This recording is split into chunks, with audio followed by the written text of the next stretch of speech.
Bonjour à toutes, bonjour à tous et puis tous les autres. Vous êtes nombreux et nombreuses. Là, j'avais un petit peu de temps, là. Je suis censé... j'attends. Voilà. Ça fait partie de mon boulot. Donc, pour meubler mon attente, je me suis dit que j'allais faire une petite vidéo coup de gueule rapide, fait à l'arrache. Donc... on va parler d'un sujet qui, ma foi, voilà, vous allez vite comprendre le pourquoi du comment. On va parler de la Sécu. Alors, pour les personnes trans, j'espère que vous n'aurez pas vécu la même chose que moi.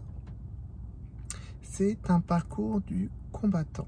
C'est même au-delà de ça, c'est son nom. C'est incroyable. Donc, je vous fais un petit résumé quand même. Vous savez que j'ai eu mon résultat, mon verdict du tribunal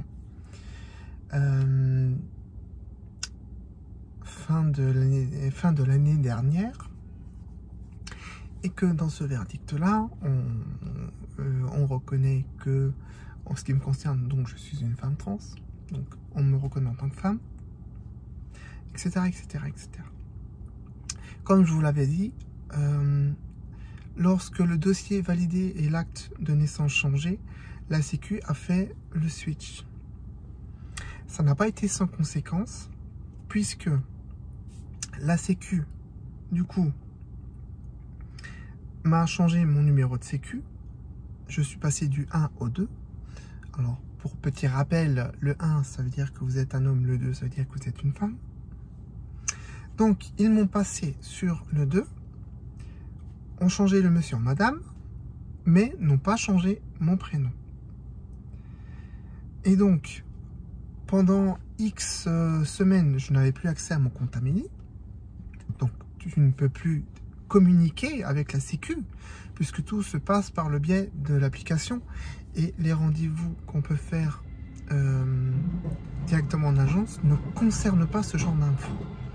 En agence, on peut prendre des rendez-vous pour les remboursements, pour tout ce qui est financier finalement. Donc, j'ai dû attendre plusieurs semaines que ma situation se débloque. À savoir que du coup, vous recevez un formulaire à remplir pour refaire une demande de carte vitale. Et avec cette nouvelle carte vitale, vous allez pouvoir recréer un compte Amélie pour pouvoir vous connecter. Donc, sur le formulaire, il y avait mon ancien prénom. Et c'est bien stipulé sur le formulaire qu'il ne faut pas le modifier. Et que si une info n'est pas bonne, il faut contacter votre Sécu, votre caisse de régionale, quoi. Donc, c'est ce que j'ai fait. J'ai téléphoné. Je leur ai expliqué ma situation. Et voilà, je leur ai dit, bon bah écoutez, sur le formulaire, c'est mon ancien prénom. C'est un peu gênant. Donc, on m'a dit de renvoyer le formulaire en l'état avec les pièces demandées, hein, à savoir carte d'identité, acte de naissance. Et on m'a dit en même temps d'envoyer la même chose, enfin les mêmes pièces, parce que pour la demande de carte vitale, c'est une adresse bien particulière, hein. Vous faites la demande auprès de l'imprimerie qui gère les cartes Sécu. Ça n'a rien à voir avec votre adresse habituelle sur laquelle vous envoyez éventuellement vos factures de santé et compagnie. C'est voilà, c'est deux adresses différentes. Donc c'est pour ça qu'il m'a dit d'envoyer également à leur service à eux le courrier avec carte d'identité, acte de naissance.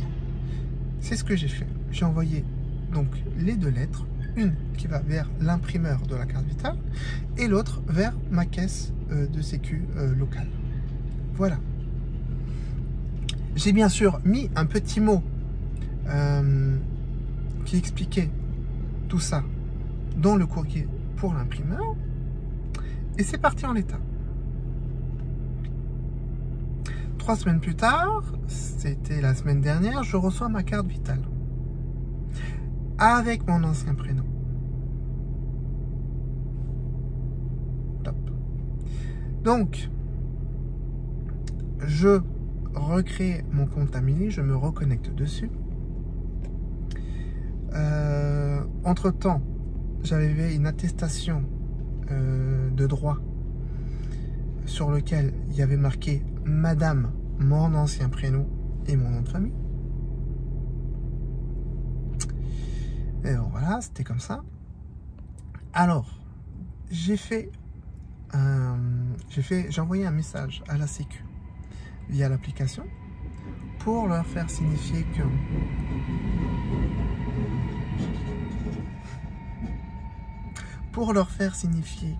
qu'il y avait un petit souci, que c'était mon ancien prénom et qu'ils avaient déjà toutes les pièces justificatives qui prouvent que le prénom n'est pas le bon. Donc, 1 ou 2 jours plus tard, je refais imprimer une attestation, puisque j'en avais besoin, et je vois l'attestation au nom de Adeline. Ouais, super, bravo. Monsieur Adeline. Donc, on récapitule. Il m'avait mis Madame avec mon ancien prénom. Ils ont changé le prénom pour un prénom féminin et ils m'ont passé en monsieur. Donc, j'aimerais qu'on m'explique. Une personne, tu dis, j'ai changé de prénom. Tu vois que c'est un prénom féminin, tu changes le madame en monsieur. À quel moment tu fais ça? Autre question. Vous êtes un imprimeur. Vous recevez le formulaire de carte vitale. On vous demande des pièces, vous les avez. Donc, tu reçois le formulaire plus les pièces. Tu vois que sur le formulaire, le prénom ne correspond pas aux pièces justificatives. Parce que le formulaire était avec mon ancien prénom, mais les pièces, elles sont avec mon nouveau prénom. Donc, tu as une demande de pièces qui sont là pour justifier la demande. Ces pièces-là ne correspondent pas au formulaire. À quel moment tu valides? À quel moment tu te dis dans ta tête, le prénom sur le formulaire ne correspond pas aux pièces justificatives demandées, mais c'est pas grave, je vais quand même le faire. À quel moment tu te dis ça dans ta tête? Non, parce qu'à ce moment-là, j'envoyais la carte d'identité de n'importe qui, de ma fille par exemple. Ça passait aussi. À quel moment tu valides? À quel moment tu valides ça? Et que tu te dis, c'est bon, ça va passer, il n'y a aucun souci. Où est le problème? Hein? Le prénom sur la carte d'identité n'est pas... Bon, allez, c'est pas grave. Hein. Donc là, on atteint un niveau d'incompétence qui est déjà pas mal. Bon, c'est pas fini. Donc, pardon. Donc, j'ai ce magnifique monsieur qui est apparu alors qu'il m'avait changé en madame. Donc, on te met un numéro de sécu qui commence par 2. On te change le monsieur en madame. Puis, on te repasse en monsieur. À quel moment tu fais ça? À quel moment? Voilà, je suis dans l'incompréhension totale. Donc, soit j'ai mon ancien prénom avec le madame, soit j'ai mon nouveau prénom avec un monsieur. Je peux pas avoir un prénom féminin avec une mention madame. C'est pas possible, ça marche pas. Donc, tous mes courriers est au nom de monsieur. C'est formidable. Donc, j'ai écrit un message en leur disant bravo. Je constate que vous avez effectivement mis à jour mon prénom. C'est super. Mais vous faites mention de mon sexe comme étant monsieur. Donc, je me suis battu avec l'administration. J'ai fait des pieds et des mains. J'ai changé de prénom. Tout ça pour être reconnu en tant que femme. Et eux, la seule chose qu'ils trouvent à faire d'intelligent, c'est de remplacer le madame qui m'avait mis, qui était très bien, par un monsieur. Bon, donc je leur ai fait comprendre que ça ne va pas du tout. Alors, pour une personne qui n'est peut-être pas trans, ça paraît peut-être idiot, c'est peut-être pas important, on s'en fout peut-être. C'est littéralement ce que mon employeur m'a dit, on s'en fout. On s'en fout, ouais.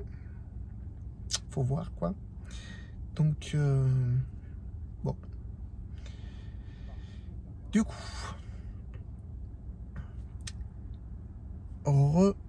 message, réponse. Et ce coup-ci,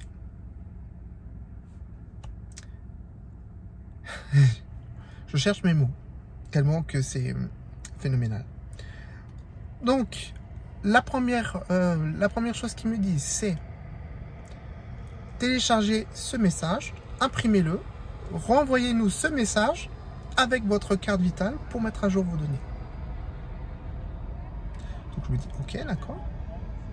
Donc, c'est ce que j'ai fait, j'ai imprimé. J'ai mis ma carte vitale dans l'enveloppe. Mais entre-temps, j'ai reçu un autre message sur le site Amélie, je précise. Quand la Sécu vous a écrit un message, il faut aller sur votre compte Amélie pour pouvoir le lire. Donc, sur le message suivant, je lis « Votre message a été transmis aux personnes compétentes. Elle reviendra vers vous prochainement. » Donc, je me dis « Ah, il y a peut-être quelqu'un qui va comprendre ma situation et va clarifier tout ça. »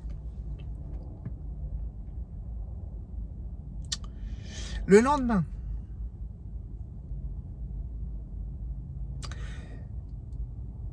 je veux me connecter sur le compte Amélie, c'est-à-dire, en fait, aujourd'hui. Mon compte n'est plus valable. Je n'ai plus accès à mon compte Amélie. Ça me dit, alors sur le mobile, ça me dit qu'il y a un problème XY, que c'est en cours de rétablissement. Sur le PC, parce que sachez que le message d'erreur sur l'application et sur le PC ne sont pas les mêmes. Sur le PC, l'information est beaucoup plus claire.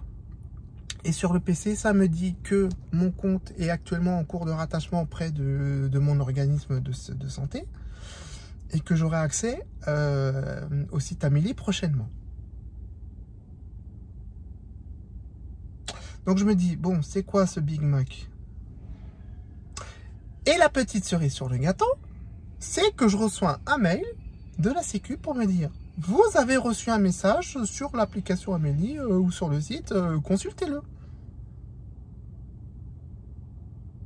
Vous m'avez désactivé l'accès à mon compte et vous me demandez de consulter un message sur mon compte. Là, on atteint, là c'est le Mont Everest, bravo, vous êtes des nuls, vous êtes des gros nuls. Est-ce que ma situation est si compliquée que ça? Vous avez la photocopie de ma carte d'identité recto verso, avec la mention F pour le sexe, le nom, le prénom, l'adresse. Vous avez un acte de naissance intégral, avec marqué toutes les mentions. Vous avez le verdict du tribunal avec le compte-rendu des modifications apportées à mon état civil.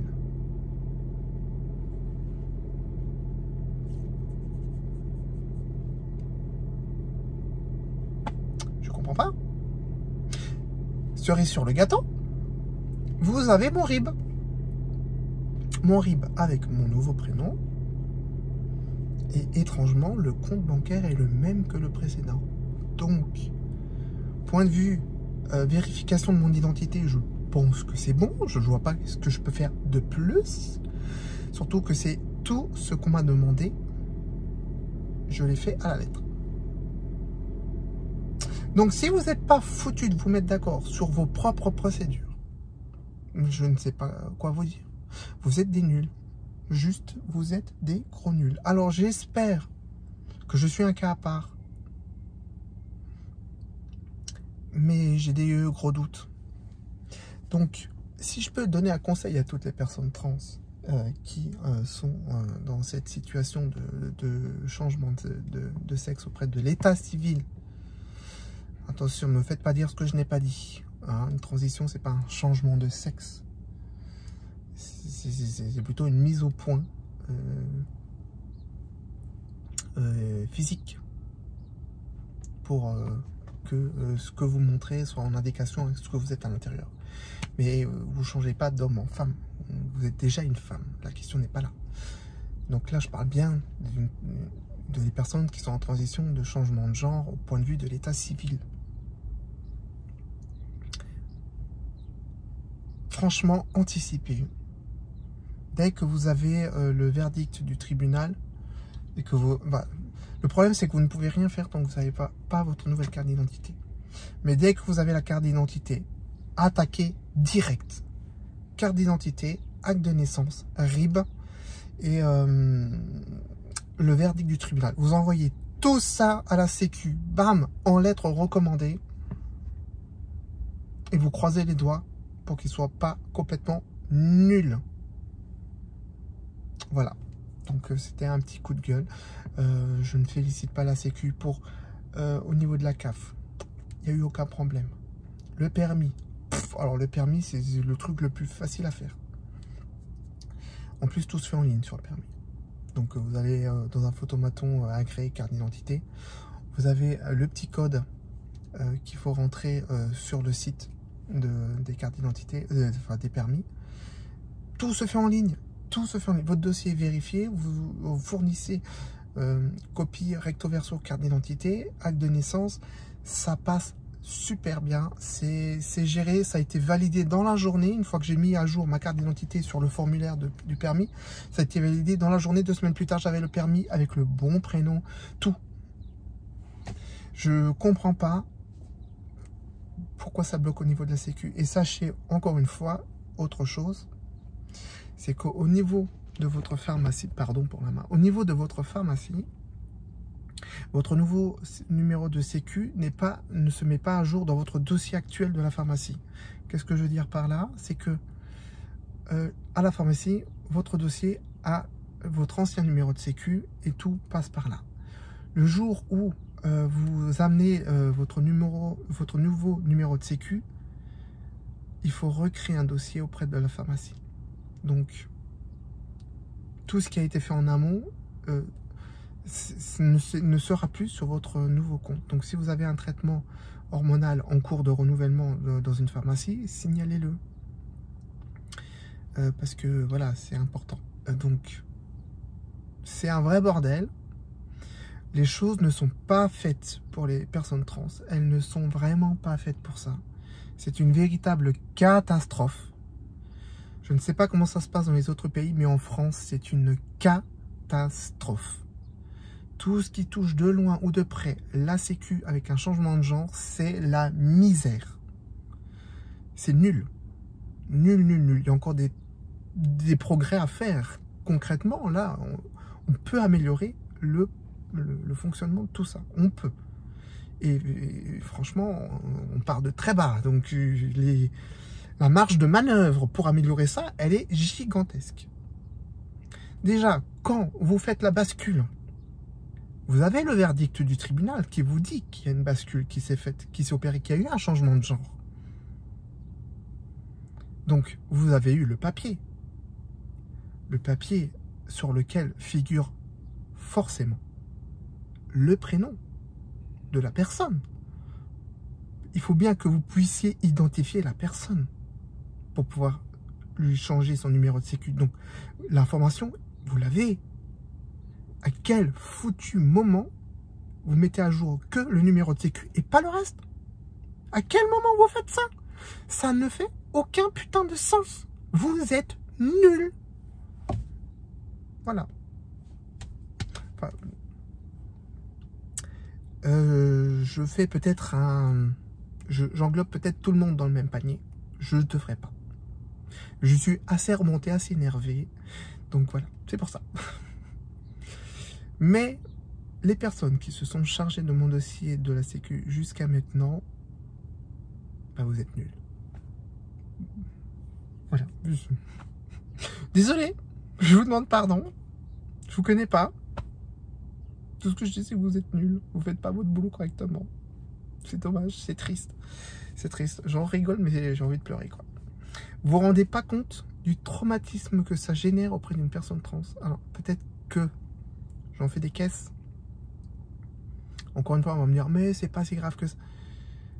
Quand vous vous battez tous les jours, pendant des mois, avec des gens qui vous mégenrent, quand vous avez toutes les preuves, tous les documents qui prouvent enfin que, bah voilà, si les gens persistent, c'est qu'ils le veulent bien. Parce que là, c'est vraiment de la mauvaise volonté. Donc, pour une personne trans, enfin, pour moi en tout cas, je parle des personnes trans, peut-être que je ne devrais pas. Peut-être que toutes les personnes trans ne réagissent pas comme moi. On est toutes différentes. Et,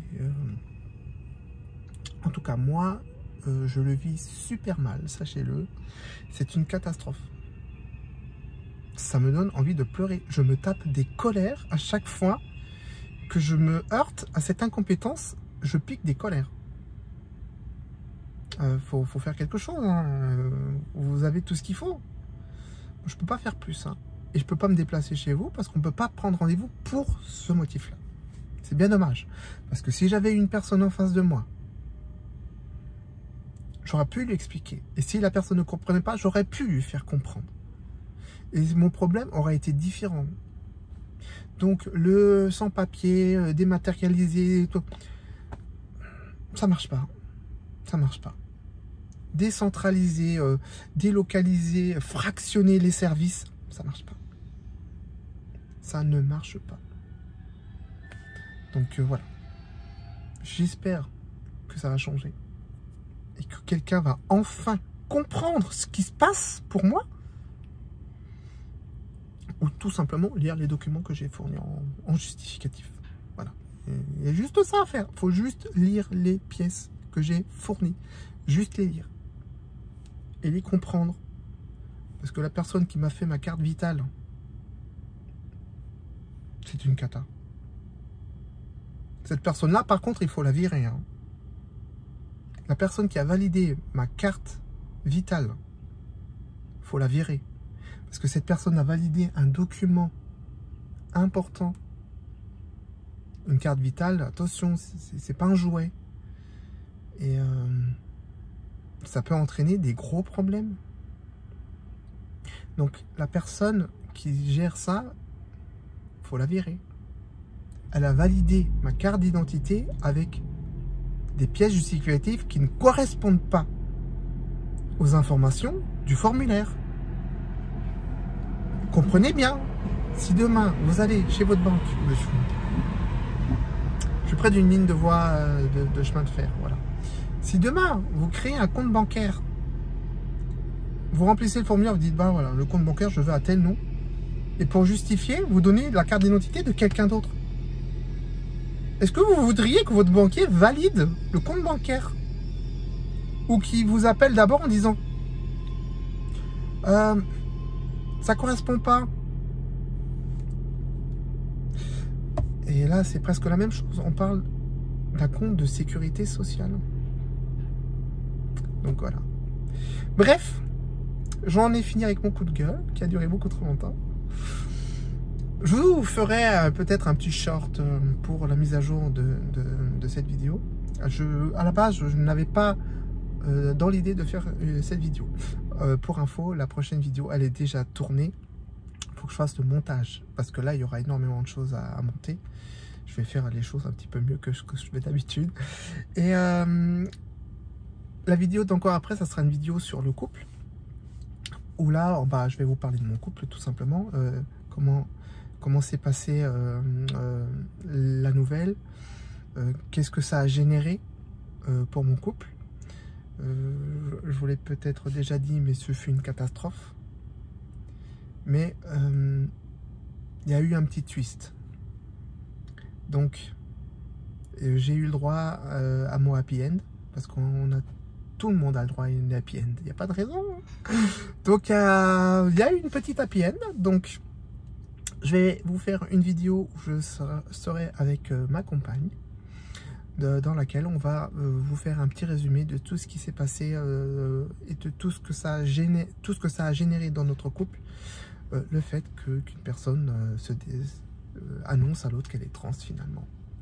Et donc du coup aussi, si vous avez des questions à laquelle vous voudriez avoir des réponses concernant le couple, me concernant moi peut-être, ou concernant mon épouse tout simplement, je vous invite à laisser un petit commentaire avec votre question et on y répondra avec plaisir. Sinon, au-delà de ça, on vous fera un petit résumé de tout ce qui s'est passé pour nous. Voilà. En attendant, portez-vous bien. Bon courage à toutes les personnes trans dans la même situation que moi. J'espère que soyez patientes. Et voilà, c'est tout ce que j'ai à vous dire. Si jamais pour vous, ça s'est passé encore pire, si jamais pour vous, ça s'est passé beaucoup mieux que ça, n'hésitez pas à me faire un petit commentaire. Hein, vous me dites un petit peu ce que vous avez vécu, comment vous l'avez vécu, ce qui s'est passé pour vous. Ça peut, déjà moi, ça va me permettre de me sentir moins seul si vous êtes en galère. Et pour les autres, tant mieux pour vous, GG, bravo. Et puis surtout, pour les personnes qui lisent, ça permet d'avoir plusieurs avis différents pour pouvoir se faire une petite idée de ce qui risque de leur arriver à leur tour. Voilà, et puis n'hésitez pas à vous abonner, etc., etc., la totale. Voilà, moi je vous dis à la prochaine, à bientôt j'espère. Faut que je fasse ce montage, il faut absolument que je me bouge le cul. Mais il y a beaucoup de travail et c'est pour ça que je le fais pas. C'est de la fainéantise à l'état pur, je l'avoue. Voilà, parallèlement à ça, je suis aussi en train de faire une petite série de vidéos sur mon opération. J'ai une opération le 18 avril, rhinoplastie et génioplastie. Voilà, je vous en dis pas plus. Si vous savez pas ce que ça veut dire, tant pis pour vous. Google est votre ami. Voilà, portez-vous bien. Bon courage. Et la sécu, des gros bisous. À la prochaine. Ciao, bye bye.